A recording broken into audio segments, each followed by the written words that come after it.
Assalamualaikum warahmatullahi wabarakatuh. Perkenalkan, nama saya Triangul Saputra, NIM 4219180.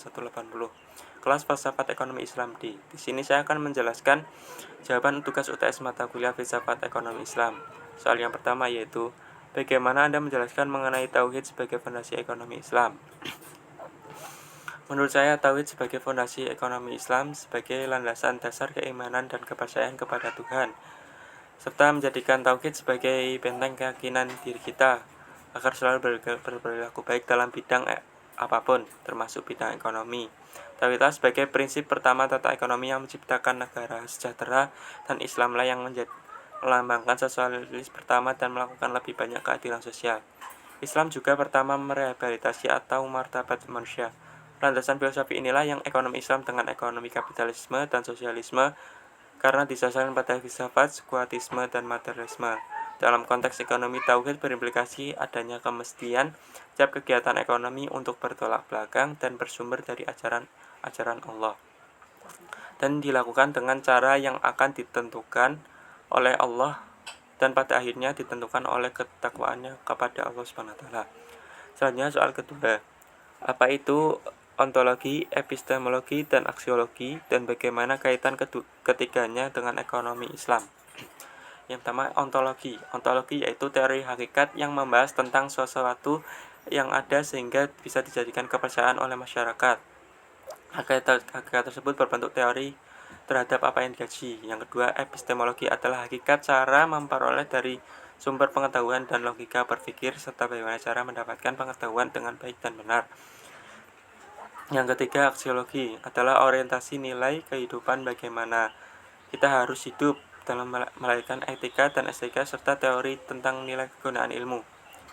Kaitannya dalam ekonomi Islam ada dua, yaitu ilmu ekonomi yang mengedepankan kesejahteraan bagi umat tanpa akibatnya yang lebih memperhatikan alam dan manusia, kegiatan ekonomi yang lebih memberi perhatian kepada masyarakat.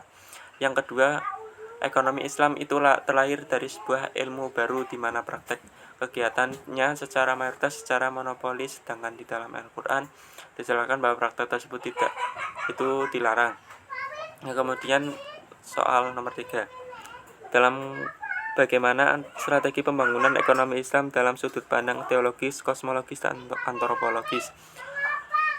Kegiatan ekonomi adalah bagian dari kebudayaan, baik kebudayaan sebagai proses maupun kebudayaan sebagai produk. Kemudian kebudayaan ekonomi adalah bentuk jawaban manusia atas tantangan kehidupan ekonomi yang dihadapkan kepadanya. Dalam masyarakat selalu ada keanekaragaman dalam berbagai aspek kehidupan, dan keanekaragaman itu menjadi ciri kehidupan manusia dimanapun dan kapanpun. Sebenarnya semua bergerak dinamis dan dinamika melahirkan konflik, perubahannya dari kebaruan. Dalam pandangan trilogi tauhid kaitannya dengan pembangunan ekonomi. Satu, dimensi teologis sesungguhnya berada dalam keyakinan dasar seseorang muslim bahwa Tuhan adalah penjamin kebutuhan hidup muka bumi. Dimensi kosmologis menegaskan bahwa semua kebutuhan manusia sudah tersedia dalam seisinya. Selanjutnya, dimensi antropologis menetapkan bahwa manusia menjadi subjek kreatif dengan kemampuan konseptualnya untuk mengeksplorasi sumber daya manusia dalam memenuhi kebutuhan hidupnya. Selanjutnya, nomor 4, dalam kaitan teologi, antropologi, dan kosmologi, apa yang membedakan sistem ekonomi Islam dengan ekonomi konvensional?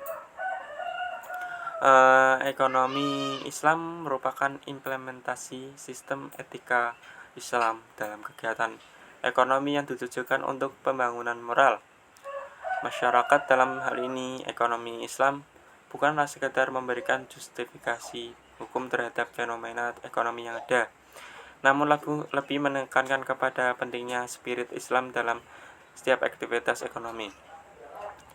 Ekonomi Islam bukan hanya merupakan praktek kegiatan ekonomi yang dilakukan individu dan komunitas muslim juga yang ada, namun juga merupakan perwujudan perilaku ekonomi yang didasarkan pada ajaran Islam. Sistem ekonomi konvensional merupakan sebuah sistem di mana di dalamnya terdapat aktivitas manusia untuk melakukan kegiatan produksi, distribusi, pertukaran, dan perolehan, serta konsumsi, baik berupa barang maupun jasa. Ekonomi konvensional lebih menekankan pada analisis terhadap masalah ekonomi dan alternatif solusinya. Ekonomi konvensional adalah ekonomi yang berpacuan kepada duniawi, bahwasanya teori ini tidak menganggap di dunia itu tidak ada Tuhan. Selanjutnya pertanyaan yang terakhir, pertanyaan ke nomor 5. Dalam strategi pembangunan ekonomi, bekerja, berinfak, sedekah, zakat, wakaf menjadi salah satu aspek yang sangat penting dalam mengatasi masalah ekonomi. Bagaimana Anda menjelaskan tentang ini? Dengan bekerja kita dapat mengatasi masalah ekonomi. Nah, apa saja masalah ekonomi tersebut? Salah satu contohnya adalah kemiskinan. Agar kita tidak mengalami kemiskinan, maka kita harus bekerja agar mendapatkan penghasilan.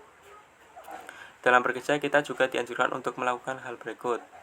Contohnya diniatkan karena untuk ibadah, tidak mengikuti jalan yang dilarang oleh Allah, berbuat curang dan sebagainya, mencari rezeki dengan halal, kemudian infak, sedekah, wakaf.